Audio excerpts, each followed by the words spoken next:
أعوذ بالله من الشيطان الرجيم.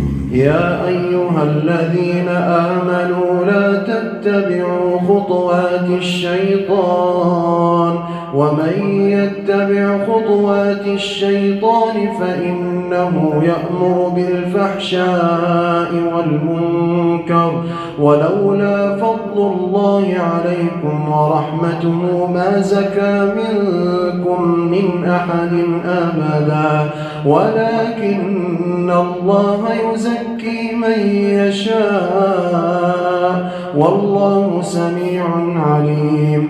ولا يأتل أولو الفضل منكم والسعة أن يؤتوا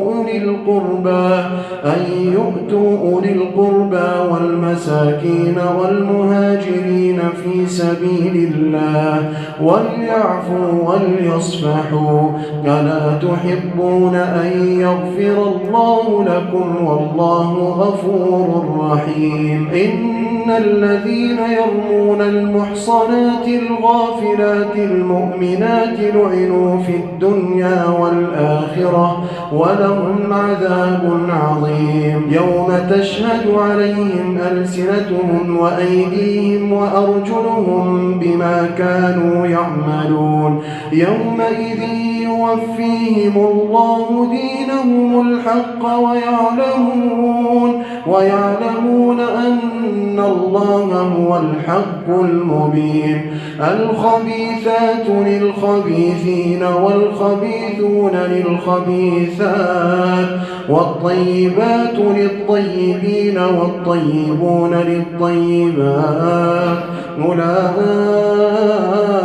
مبرؤون مما يقولون لهم مغفرة ورزق كريم. يا أيها الذين آمنوا لا تدخلوا بيوتا غير بيوتكم حتى تستأنسوا وتسلموا على أهلها ذلكم خير لكم لعلكم تذكرون.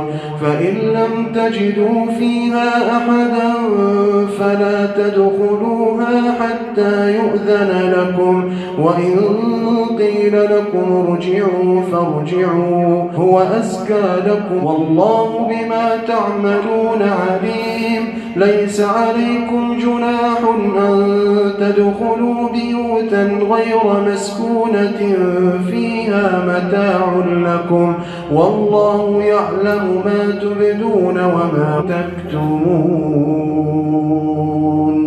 قل للمؤمنين يغضوا من أبصارهم ويحفظوا فروجهم ذلك أزكى لهم إن الله خبير بما يصنعون. وقل للمؤمنات يغضضن من أبصارهن ويحفظن فروجهن ولا يبدين زينتهن إلا ما ظهر منها وليضربن بخمرهن على جيوبهن ولا يبدين زينتهن إلا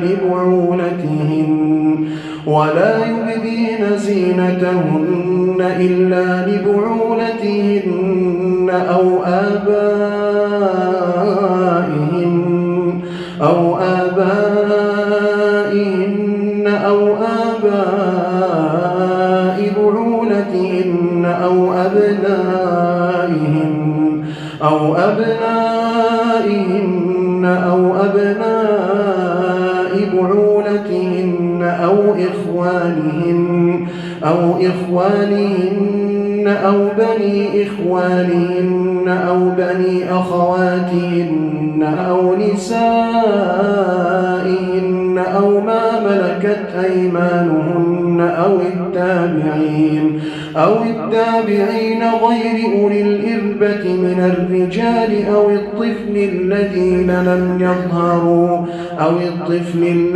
لم يظهروا على عورات النساء ولا يضربن بأرجلهن ليعلم ما يخفين من زينتهن وتوبوا إلى الله جميعا أيها المؤمنون لعلكم تفلحون وأنكحوا الأيام منكم والصالحين من عبادكم وإمائكم إن يكونوا فقراء يغنيهم الله من فضله والله واسع عليم وليستعفف الذين لا يجدون نكاحا حتى يغنيهم الله من فضله والذين يبتغون الكتاب مما ملكت أيمانكم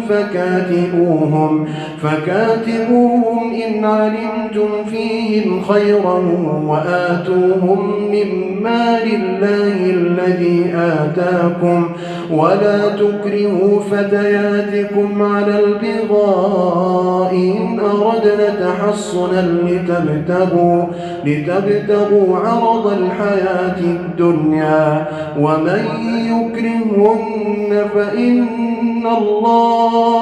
فإن الله من بعد إكراههن غفور رحيم ولقد أنزلنا إليكم آيات مبينات ومثلا من الذين خلوا من قبلكم وموعظة للمتقين.